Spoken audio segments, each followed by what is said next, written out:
Живые цветы для каждой женщины, детям воздушные шары. Праздничное настроение чувствовалось, что называется, с порога. Мне очень понравилось, потому что это было сюрпризом, это было неожиданно, что нас встретят с цветами, с шарами. Всегда приятно видеть жизнерадостных детей, их улыбки, да, потому что действительно, это большая радость, когда дети такие счастливые. И это передается настроение всем, наверное, кто сегодня заходит в этот зал. С 8 марта всех представительниц прекрасной половины человечества поздравил глава района Ильхам Кашапов.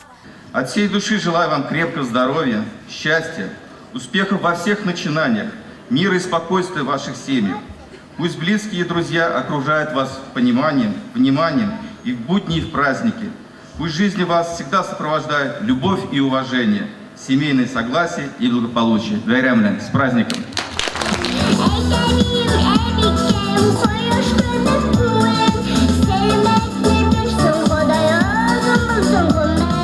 Многочисленных зрителей своими выступлениями порадовали как юные начинающие звездочки эстрады, так уже и известные артисты. Праздник, по признанию женщин, удался на славу. Сегодня я с дочерью пришла на концерт, я в полном ауте от концерта. При входе дочери вручили шарик, мне цветочек. Я такой вижу впервые. Концерт потрясающий. Спасибо большое за организацию такого концерта.